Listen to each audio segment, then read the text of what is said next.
The North Vietnamese government filed a formal diplomatic complaint against the United States.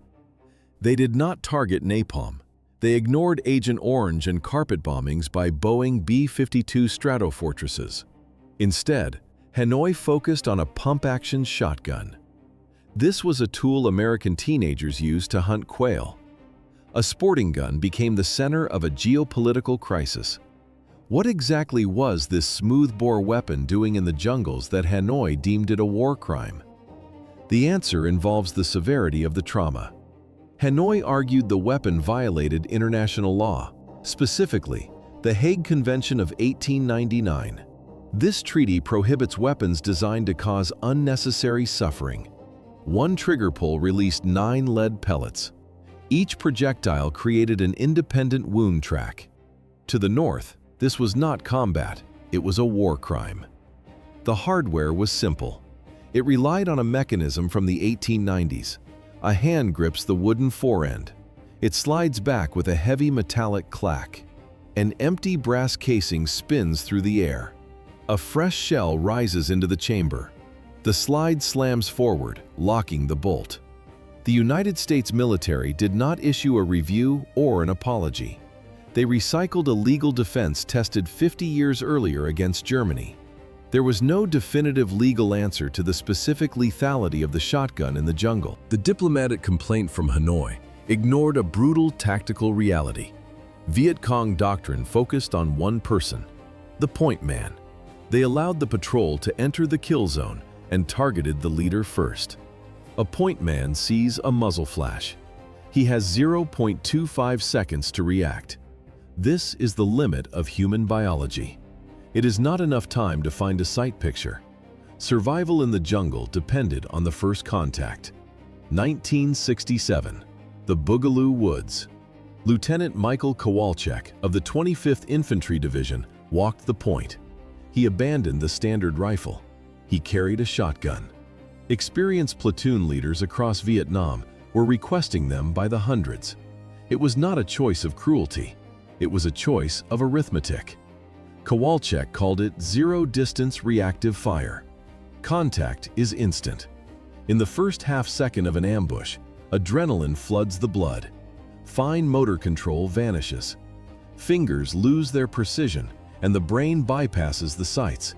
You cannot aim a rifle when your body is in shock. At 15 meters, the vegetation is a solid wall.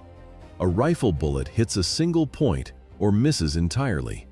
A shotgun creates a cone of lead. 9 projectiles fill the space where the enemy stood a moment ago. The weapon compensates for human error. You do not shoot at a man.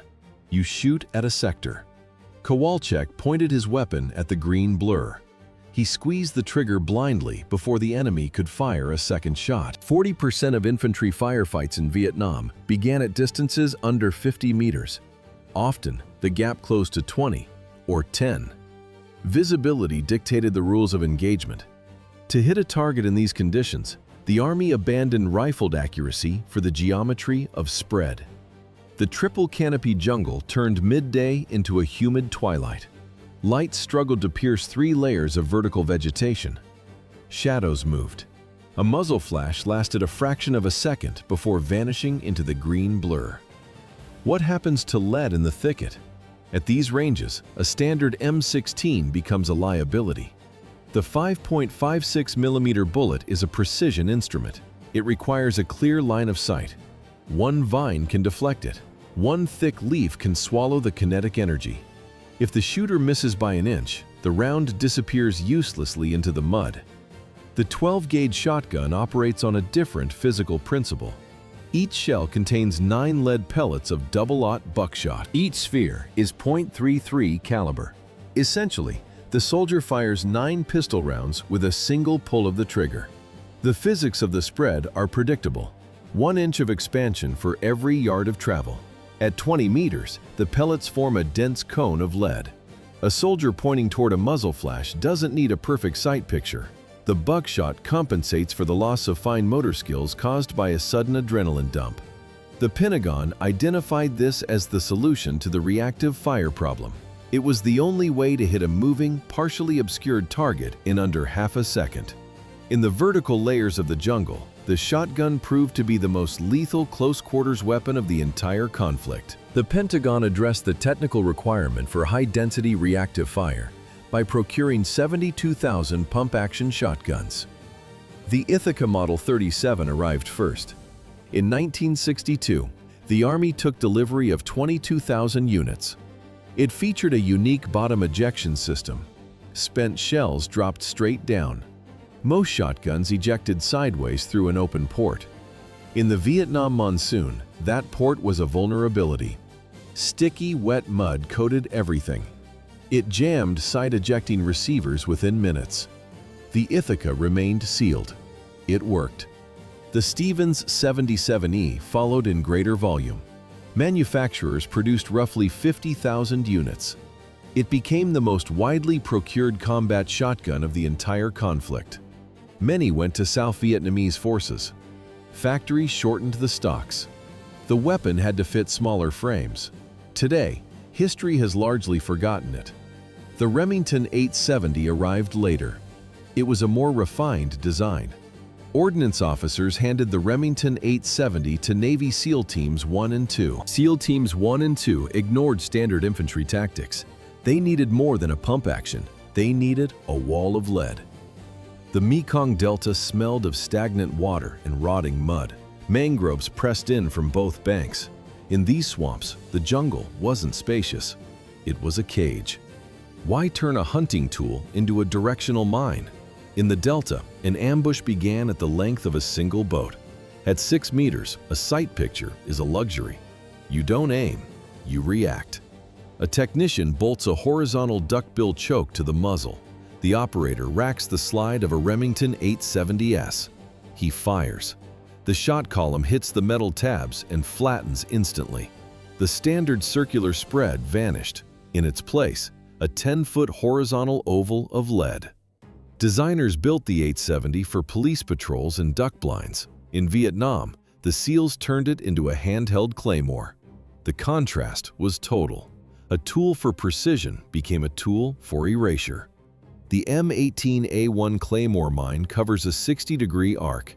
The duckbill choke allowed a single man to carry that same lethal geometry on his shoulder. One blast could clear an entire canal bank in a single second. They carried Ithaca 37S and Remington 870S models. Stocks were shortened for boat work. Barrels were cut to the legal minimum for concealment in sampans. Every inch of steel was a liability in the mud. Tactics shifted from penetration to density. They abandoned standard buckshot. They loaded number 4 buckshot instead. Through the thick mangrove roots, coverage was the only metric of success. One trigger pull released 27 pellets. The Mekong Delta offered a 10-foot kill zone. Within the 75-mile network of Cu Chi, the geometry of war shrank to 4. Master Sergeant Florendo Flo Rivera of the 25th Infantry Division recognized the limitation in 1966. A standard-issue pistol and a flashlight were insufficient for the task. Rivera bypassed the official supply chain. He secured a 4-gauge Ithaca riot shotgun through illicit channels. Field procurement became the unofficial doctrine for those entering the holes. Private First Class Harold Roper purchased a sawed-off 12-gauge directly from a helicopter pilot. No supply sergeant authorized the transaction. No commanding officer questioned the lack of paperwork. The men paying for these weapons were the ones expected to crawl into the dark. The architecture dictated the necessity of non-standard arms. The Cu Chi Tunnel spanned 3 vertical levels. Passages measured exactly 4 feet wide and 3 feet tall. Engineers designed them for Vietnamese frames. Americans struggled to navigate the compressed space. The air remained static and heavy. It carried the scent of damp earth and cordite residue. Beneath it lay the sweet smell of decomposition. Tunnel rats read these scents to map the dangers ahead. Above ground, the war screamed with rotors, artillery, and radio chatter. Below the surface, the only sound was the rhythm of a single breath. Within these 4-foot burrows of Cu Chi, Sergeant Rivera's standard pistol had 0 effectiveness because aiming was a myth. One bullet followed one narrow line. In the dark, on your belly, Missing was the default setting. How do you hit a target in total darkness with a pulse of 160 beats per minute? You don't aim, you fill the space. A shotgun blast occupied the entire width of the passage, eliminating the need for precision. The physics of the 12 gauge were devastating. A single shot generates approximately 160 decibels of sound pressure. In a 4 by 3 foot earthen tube, this pressure wave becomes a physical hammer. It ruptures eardrums instantly. The attacker expected the blast. The defender did not. The mechanical click of a pump-action shotgun served as a psychological trigger. In total darkness, it was a signal of inevitable kinetic energy. The sound traveled through the clay walls, reaching the enemy before the shooter did. Private Harold Roper crawled into a section of the Hobo Woods tunnels. His left hand gripped a flashlight. His right hand held a sawed-off shotgun. His heart rate exceeded 160 beats per minute. The beam of light reached 10 feet before the passage curved. Roper rounded the corner. The light caught a face. It was a human shape at arm's length. He pulled the trigger. The lead swarm filled the tunnel like water fills a pipe. In a 4-foot space, the shot pattern had no room to spread. It functioned as a solid wall of metal. The sound was the last thing Roper processed. Then, a high-pitched ringing replaced the world. He crawled backward over the remains to reach the surface. The pressure wave had shaken the very structure of the tunnel. Viet Cong defenders recognized the specific metallic rack of the Remington or Ithaca shotguns. They understood the geometry of the coming blast. Entire squads abandoned their defensive positions the moment they heard the slide move. Steel and lead moving at 1,300 feet per second transformed tactical reality into a diplomatic crisis. The entry wounds were unmistakable, small, cross-shaped, an X pattern carved into the skin by steel fins. Why did 18mm steel darts cause an international scandal? Their shifted center of gravity made surgical tissue repair nearly impossible. The projectiles did not just penetrate, they tumbled. Each dart carved irregular, jagged channels through muscle and bone. Field surgeons described the damage as irreparable. This was the kinetic reality of the flechette. 2 specific rounds drove this lethality. The standard issue was the XM-162, 9 pellets of double-aught buckshot. In the jungle, 1 trigger pull was statistically twice as likely to incapacitate a target as a single rifle round. Probability favored the shooter. Every pellet multiplied the chance of a vital hit. Then came the specialized steel. 20 to 25 darts packed into a single casing, fin stabilized, 1,300 feet per second. They maintained a flat trajectory and extreme velocity. At distances where lead buckshot bounced off steel helmets, these darts punched through the armor. The Hague Convention of 1899 prohibited weapons designed to cause unnecessary suffering. Legal experts used this specific clause to target the American shotgun. The international community began a formal legal dispute over the boundary between efficiency and cruelty. September 1918. Imperial Germany launched a diplomatic offensive that established the legal blueprint for the next century of warfare. Berlin utilized neutral channels to declare .33 caliber buckshot a violation of international law. Official protests moved through the Swiss and Spanish embassies. In quiet European offices, the sterile rustle of diplomatic parchment masked the stench of the Western Front. This was a trial by bureaucracy. The Hague Convention of 1907 was only 11 years old. Its legal gears were grinding in real time to define the limits of mechanical lethality. Berlin issued a direct ultimatum. Any American soldier captured with a Winchester Model 1897 would face immediate execution. Carrying shotgun ammunition became a death sentence for prisoners of war. Brigadier General Samuel T. Ansel received the protest at the Army Judge Advocate General's office. He placed the buckshot under calipers. Each lead sphere measured .33 caliber. This was technically smaller than a standard rifle bullet. Ansel applied a strict ballistic comparison to dismantle the German argument. He noted that if multiple projectiles were illegal, every machine gun and every fragmenting artillery shell must be banned. He dismissed the German claim as destitute of good faith. The American legal establishment viewed the shotgun not as a torture device, but as a multi-projectile delivery system. 50 years later, North Vietnamese officials would cite this exact same paragraph of the Hague Convention to challenge the weapon's use in the jungle. The legal response remained unchanged. Despite the high-stakes threats of the Great War, 0 American prisoners were ever executed for carrying a shotgun in 1918. The same legal paragraphs Berlin used in the Great War reappeared 50 years later in the jungles. In the 1960s, North Vietnam petitioned the International Control Commission.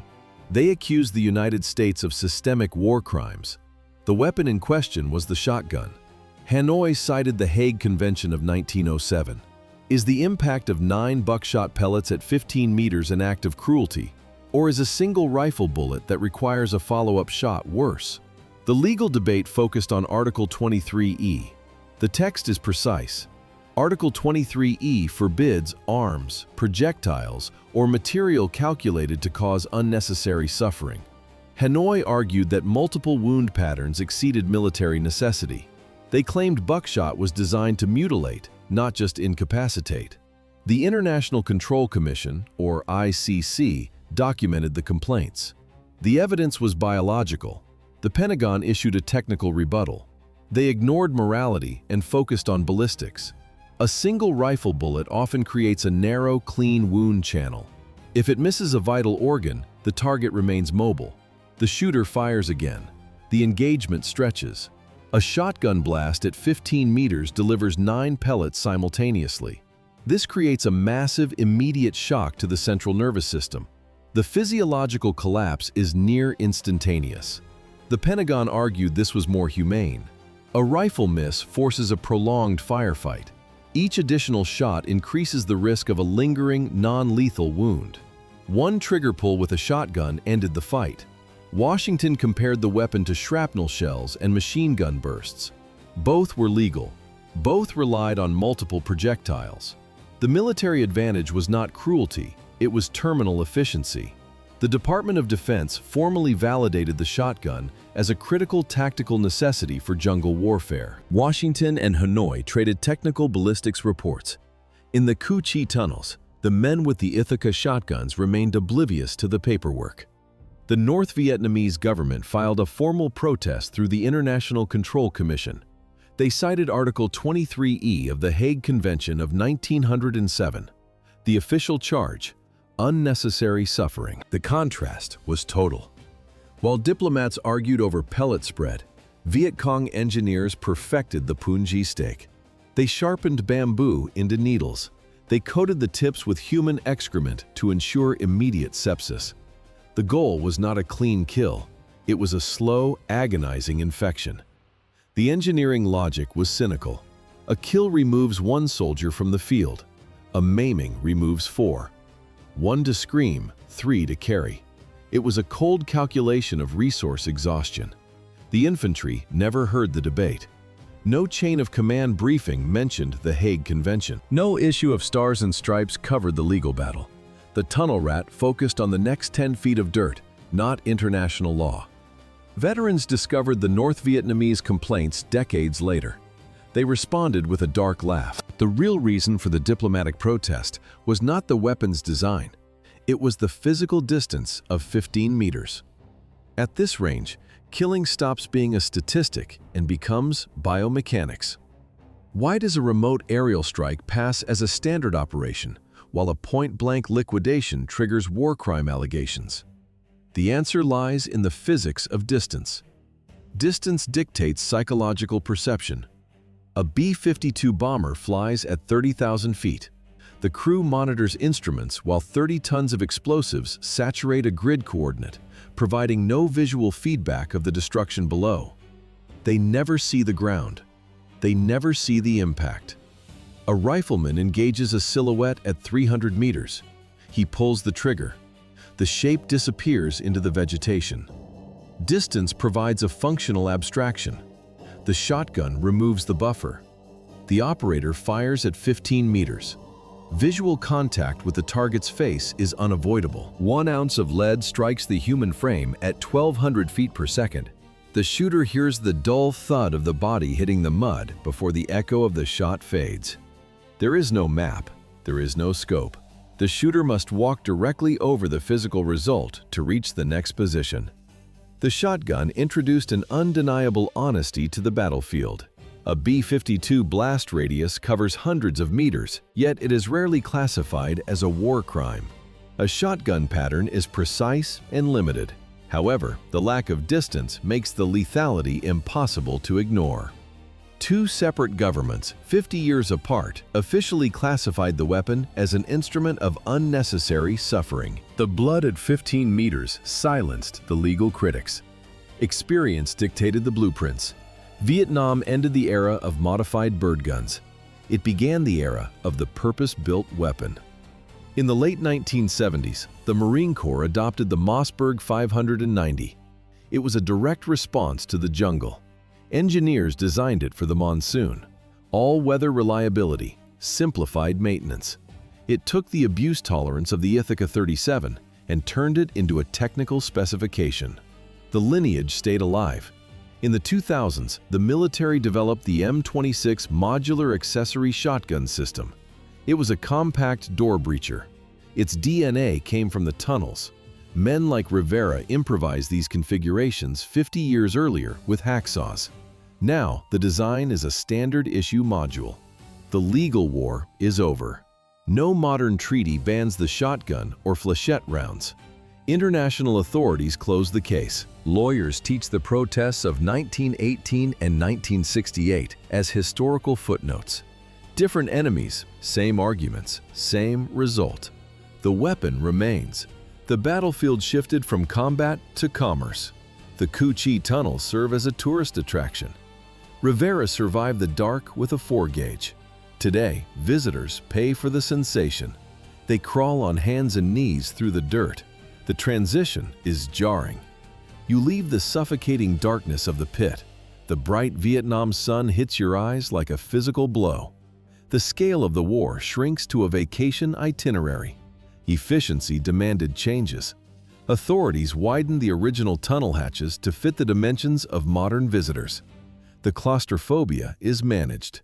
Tourists take photos in the shadows of the trapdoors. Then they head to the gift shop and buy souvenir t-shirts.